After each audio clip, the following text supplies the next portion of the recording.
আসসালামু আলাইকুম everyone, welcome back to my channel cooks studio by জ্যোতি।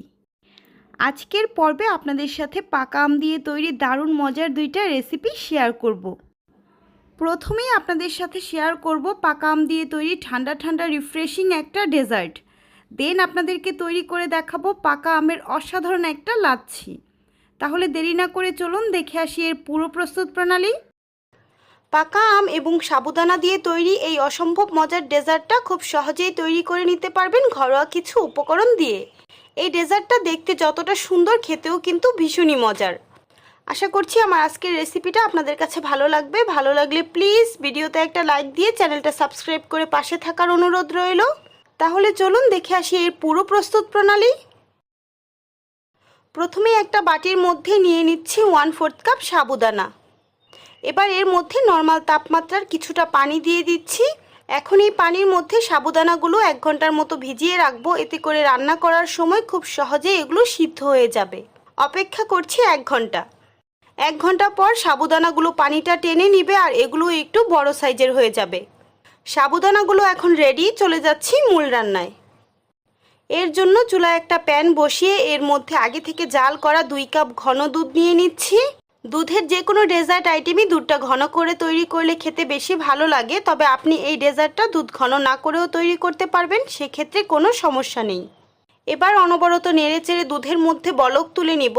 দুধ ফুটে ওঠার পর খুব বেশিক্ষণ জাল করতে হবে না, যেহেতু এটা আগে থেকে জাল করা। এখন এর মধ্যে আগে থেকে ভিজিয়ে রাখা সাবুদানাগুলো দিয়ে দিব।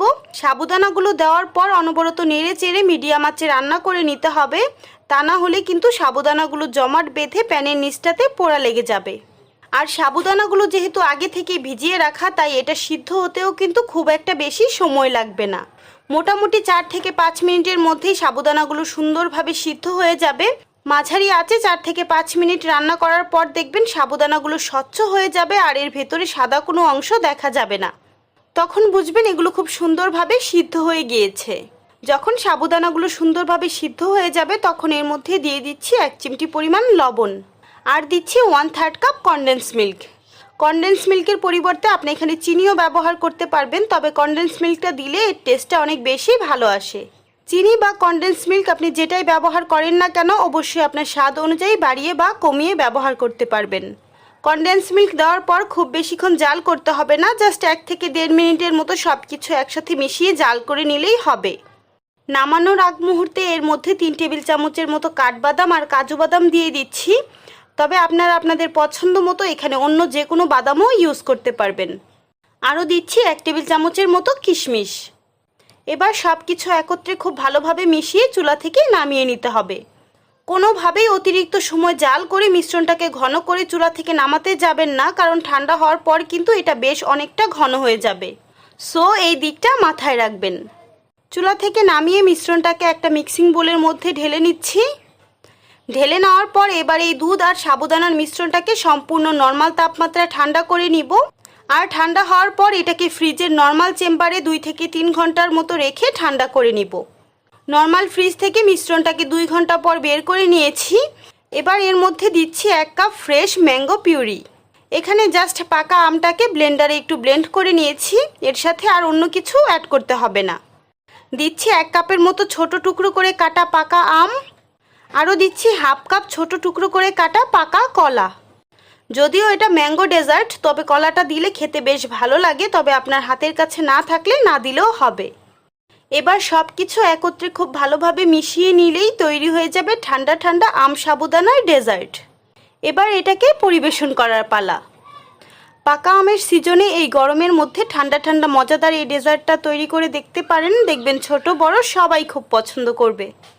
এই ডেজার্টটা যতটা মজাদার তার চাইতে অনেক বেশি হেলদি, তাই আজই আপনাদের সোনামণিদের জন্য তৈরি করে ফেলুন মজাদার এই ডেজার্টটা। এখন আপনাদেরকে তৈরি করে দেখাবো দারুণ মজার ম্যাঙ্গো লাচ্ছি। বিশেষ করে এই গরমের মধ্যে খুবই এনার্জেটিক একটা ড্রিঙ্ক হচ্ছে লাচ্ছি। আশা করছি আপনাদের কাছে আমার আজকের সহজ ও মজাদার রেসিপিটা ভালো লাগবে। তাহলে চলুন দেখে আসি এর পুরো প্রস্তুত প্রণালী। লাচ্ছিটা তৈরি করতে ব্লেন্ডারের জারে 1 কাপ টক দই নিয়ে নিচ্ছি, তবে আপনি চাইলে এখানে মিষ্টি দইটাও ইউজ করতে পারবেন। আর এই টক দইয়ের রেসিপিটা গত পর্বে আমি আমার চ্যানেলে আপলোড করেছি, লিঙ্কটা ডেসক্রিপশন বক্সে দিয়ে রাখবো, প্রয়োজন মনে হলে দেখে নিতে পারেন। এবার এর মধ্যে দিয়ে দিচ্ছি 1 কাপ ফ্রেশ পাকা আম। চেষ্টা করবেন এখানে মিষ্টি স্বাদের আমটা ইউজ করতে। দিচ্ছি 4 টেবিল চামচের মতো চিনি। তবে কেউ যদি এখানে মিষ্টি দইটা ইউজ করেন সেক্ষেত্রে চিনির পরিমাণটা কমিয়ে দিবেন, কিংবা না দিলেও হবে, কারণ পাকা আম এমনিতেই অনেক মিষ্টি হয়। সো সেটা বুঝেই চিনির পরিমাণটা দিয়ে নেবেন। এরপর এর মধ্যে 5-6 টুকরো আইস কিউব দিয়ে দিচ্ছি। সবশেষে এর মধ্যে দিয়ে দিচ্ছি 1 কাপ ঠান্ডা দুধ। দুধটাকে আগে আমি জাল করে তারপর ফ্রিজে রেখে ঠান্ডা করে নিয়েছি। এখন এই সব কিছু একত্রে খুব ভালোভাবে ব্লেন্ড করে নিব। ব্লেন্ড হতে হতে বলে রাখি, লাচ্ছি তৈরিতে প্রত্যেকটা উপাদানই আপনাদের স্বাদ অনুযায়ী বাড়িয়ে বা কমিয়ে ব্যবহার করতে পারবেন। তাছাড়া কতটুকু ঘন করে আপনি লাচ্ছিটা তৈরি করবেন সেটাও পুরোপুরি ডিপেন্ড করবে আপনার টেস্টের উপর। এরই মাঝে লাচ্ছিটা ব্লেন্ড করা হয়ে গিয়েছে, আর এটা হচ্ছে আমার লাচ্ছির ঘনত্বটা। আপনি যদি লাচ্ছিটা পাতলা পছন্দ করেন সেক্ষেত্রে লিকুইড দুধের পরিমাণটা আরেকটু বাড়িয়ে দিবেন। এবার এই লাচ্ছিটাকে গ্লাসের মধ্যে ঢেলে পরিবেশন করে নিচ্ছি। সৌন্দর্য বৃদ্ধির জন্য উপরে কিছু আমের টুকরো আর পুদিনা পাতা দিয়ে সাজিয়ে দিচ্ছি। দেখলেন তো এই লাচ্ছিটা তৈরি করা কতটা সহজ, আর খেতেও কিন্তু আলহামদুলিল্লাহ অনেক মজার। আর আজকে আমি যে পরিমাণ লাচ্ছি তৈরি করেছি সেটা দিয়ে 3 জনকে পরিবেশন করা যাবে। তাই গরমের মধ্যে আমের এই সিজনে তৈরি করতে পারেন মজাদার এই লাচ্ছিটা। দেখবেন বাচ্চা থেকে বড় সবাই খুব পছন্দ করবে। তাহলে আজ এ পর্যন্তই। ভিডিওটা ভালো লাগলে লাইক, কমেন্টস অ্যান্ড শেয়ার করতে কিন্তু ভুলবেন না। বিদায় নিচ্ছি, ইনশাল্লাহ আবারও দেখা হবে অন্য কোনো মজাদার রেসিপি নিয়ে। সেই পর্যন্ত সবাই অনেক বেশি ভালো থাকবেন, সবাই সবার জন্য দোয়া করবেন। আল্লাহ হাফেজ।